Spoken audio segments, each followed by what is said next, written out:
Alright guys, this is Edwin from the Big Meng Channel. We're going to introduce to you guys a new show, Late Night with Lobcity. How do you like that? What's up, guys? It's Lobcity 6255, and I may or may not be drunk right now. Who knows?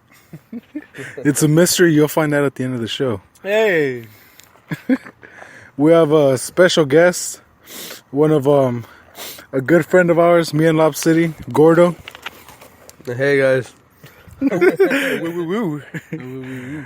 Alright guys, we've been talking a lot of WWE on this channel, and we're going to switch it up to some boxing. Today the negotiations between Triple G and Daniel Jacobs started, and before it started there was a rumor on ESPN Boxing, an article that said Daniel Jacobs wanted 60-40, 60% of the purse, 60% of the purse going to him, 40% to Triple G. What do you think about that? Yeah, well, before I fucking go off onto that, I just want to say, fuck the Raiders and fuck the Raider Nation. You guys could all suck my fucking dick. All right, this is... All right, well, now I'm good now. But yeah, I think it's just a fucking excuse for Jacobs to pull out of the fight last minute. That's what a lot of guys were thinking. I know, it's true, man. That's what it is. What do you think, Gordo? No, he doesn't want to fight him. That's for damn sure. For sure. Yeah. Well, I mean, nobody wants to fight Triple G. I'll fight Triple G. You give me a couple more beers, I'll fight him, dude. Yeah, but I don't know. But then, like an hour later, the negotiations closed, and it ended up being 70-30 Triple G. Triple G taking 70% of the purse. What do you think? Do you think that's fair, or do you think they lowballed Daniel Jacobs? Fuck no, they didn't lowball Daniel Jacobs, dude. Right now, he should be fucking on his knees, fucking kissing Triple G's feet and his ingrown toenail to fucking be even giving him the right to fight him, dude. That's what I think. Because Jacobs is nowhere near the level that Triple G is. Nowhere near. But he beat Peter Quillen, dude. Yeah, fuck that guy, dude. And fuck him, dude. He beat Kid Chocolate, dude. Well, I mean, it's fair. Triple G has been selling out arenas lately, Dude, so Triple G is the top draw right now. Triple G is the top draw in boxing, not Canelo. It's Triple G. I know a lot of Mexican boxing fans that would think otherwise. I'm Mexican, but fuck Mexico and fuck you faggot ass boxing Mexican fan. Bunch of fucking bums, and Chavez is a piece of shit. All right. I speak facts. It's fucking fact. Chavez is a fucking bum, and he beat nothing but taco men, cab drivers, remate salesmen, and churro salesmen. Churro? I like churros. Hey. What's wrong with churros, dude? Canelo does sell more than Triple G for sure, though. Ah, fuck that guy. He does sell a lot just because he has a bunch of the Mexican boxing fans. Make sure you say casual fans. His fans are casuals. Yeah, that's true. Well, because a lot of the people don't know anything. They don't know any boxers. They just know they just know Canelo. And you know what's? They know Canelo because pretty much Floyd Mayweather made him. Yeah. Do you think that? Who did he fight before Floyd? He still hasn't fought anybody before or after Floyd. And the guys that he fought after Floyd were fucking washed out, old piece of shit guys that were not in their prime anymore and were like 20 pounds smaller than him at fight night. What do you say about the Lara fight, though? Ah, fuck that, dude. I don't even know anything about that fight. You guys are the ones that talk about that shit. I don't know about that fight. Honestly, I think that fight, Lara had it, or at best you could say it was a draw. Is that the one where he got robbed? Yeah. Yeah. Oh, I had it a draw. Yeah. A draw at best, but since I like Lara, I'm gonna go for Lara. They need to do a rematch. He doesn't want to do. He doesn't want to do a rematch. He has a 154-pound championship, and he fought nobody. He fought beefy Crunchwrap Smith. What do you... It's fucking sad when a guy who's smaller than you is bullying you in a fight, and that's what fucking Beefy was doing. He bullied him into the corner every single fucking time. A smaller, lesser quality opponent fighter should not be able to do that to you if you're as good as you say you are. But he's a good boxer, you know.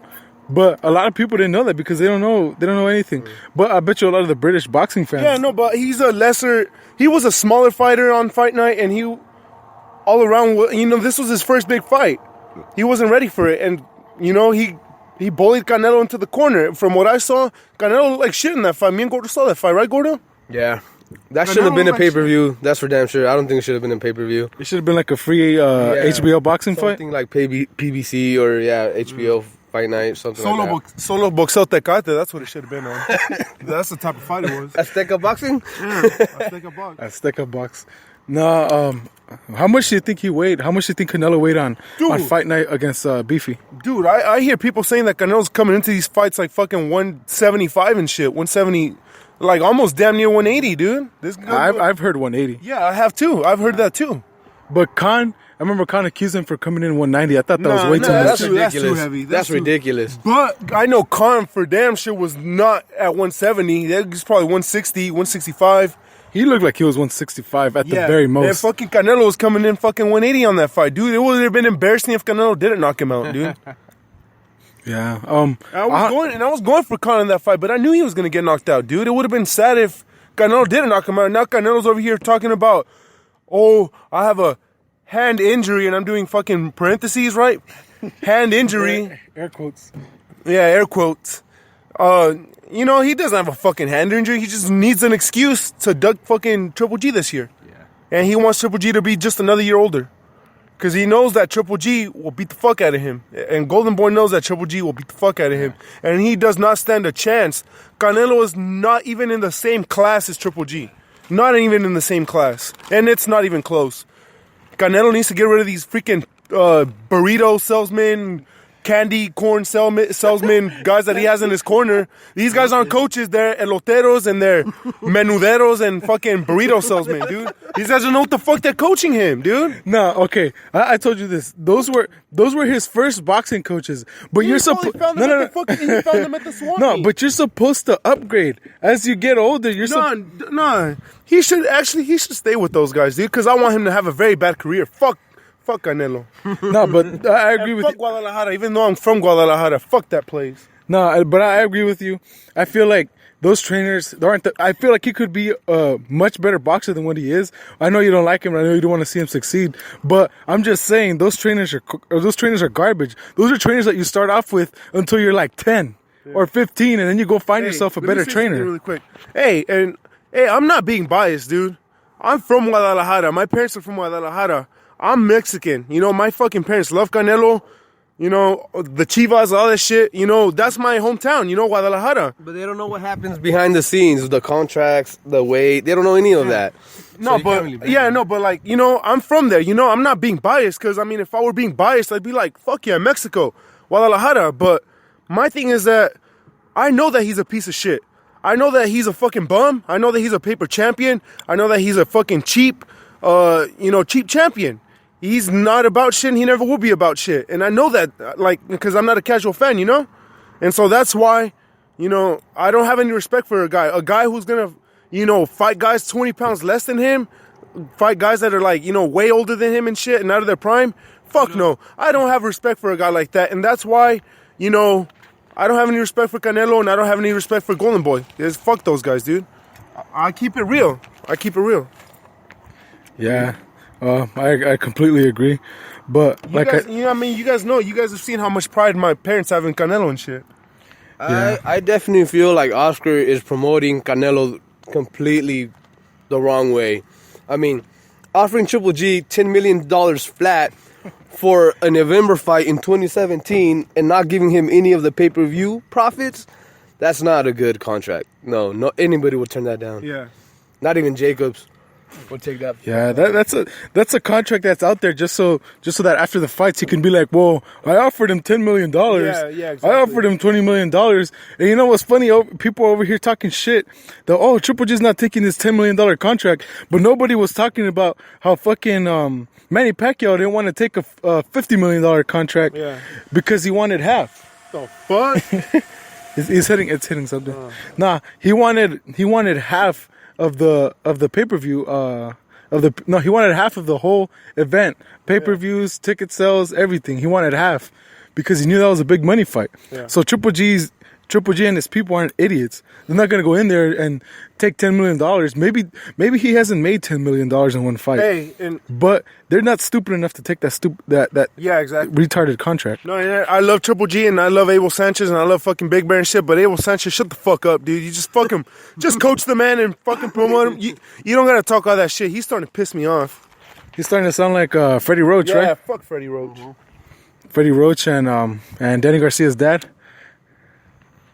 Well, fuck that guy. Fucking hate that moron. Danny Garcia taking fights with bums. Hey, so what's the next topic? Or are we gonna fucking jump into that? What are we doing here? Yeah. How much time do we have? Garcia. We got like 5 minutes. Oh yeah. We got time for one more, right? Yeah. Well, yeah, Danny Garcia, man, I was a huge Danny Garcia fan. I watched a lot of his fights, and then when he fought at the Staples Center, I paid my fucking ticket, and I sat there as close as I could, as close as I could afford to sit. And I sat there and I watched him beat Robert Guerrero, and I was like, okay, I know Robert Guerrero. The guy that lost to an actual fucking cab driver? Yeah, and Robert Guerrero lost to an actual cab driver. This guy literally was driving a taxi To the fight. And he did some rounds before the fight and then pulled up in his taxi in the back and just fucking took his little taxi cab driver suit off.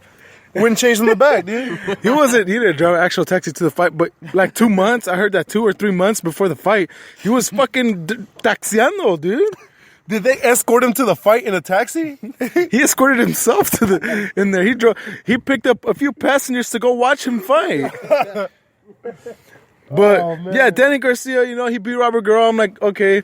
I mean, it wasn't that fight was gonna happen. Didn't he almost lose to fucking Guerrero? No. He put up a good fight, didn't he? He did, you know what? He put up a closer fight than what it should have been. Yeah, that's fucking sad, dude. That's sad. And you look at Robert Guerrero now. He's over here having fight of the year with freaking taxi drivers. Fucking Jalisco's #1 taxi driver and shit. Yeah. But yeah, Danny Garcia now he's taking fights with dude. What's that guy's name? All I know is that his last name is Vargas. Vergas.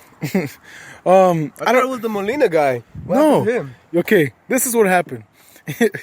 He was supposed to have a high profile fight with somebody like Keith Thurman, Sean Porter, unification fight. Yeah. And instead, he was going to take a fight with Andre Berto. And I defended him so hard. Yeah, you did. Defended him so hard. On Facebook, people would be like, hey, he's a cherry picker. I'd get into strong debates. At least he's not a Canelo cherry picker. Let's get that straight now. Well, I don't know. He almost did pull that because Molina was at 140. Yeah. I still respect Danny more than Canelo. Hey, on that note, some fucking moron on iPhone was trying to tell me that, Canelo has beaten better opponents than Triple G and shit. The fuck, dude? An old-ass, small-ass Cotto, a fucking fresh-out-of-jail Kirkland, and an underweight No-Chin Khan? What the fuck, dude? How the fuck are those better quality opponents if he's outweighing them by 20 pounds? Okay, according to these casual fans, because those are big names. No, okay. And then I told this guy, I was like, okay, by your fucking logic, you're telling me that Danny Garcia's win over Eric Morales, that counts as a legitimate win against Eric Morales. Fuck no, it doesn't. Morales was way out of his prime in that fight. Yeah, way out of his prime. I was like, dude, you can't really fucking count that because that wasn't Eric Morales. That was a fucking shell of Eric Morales. You can't fucking solidify those wins that Canelo had as true wins over, Cotto and those guys. Fuck no, dude. That guy just burned himself. He contradicted himself. And he's like, no, but, Cotto and all this shit. Well, I'm like, no, dude, like, it's fucking true, Yeah, I mean, it's true. It just seems like a lot of these boxers don't want those fights that were being made back in the day. De La Hoya is a asshole, retarded, he fought everybody. Promoter, but as a fighter, he fought everybody. That's why he had so many losses on his record. He got his ass beat by Floyd. Yeah. Or when B-Hop fucking left him crying like a little bitch, holding his stomach. But a lot of these fighters are dodging and picking fights just so their record looks so good. I don't like Keith Thurman. Yeah. But there's something that he said that I really liked. He said, I have an O on my record and I'm not afraid to let it go. That means he's trying to fight the best. And he proved that when he fought Sean Porter, who's arguably number 2 in the division. Well, that's going to do it for today's episode of Late Night with Lobcity. Hey, fuck the Raiders. All right, guys, you heard him. Like, comment, subscribe, and stay tuned for more.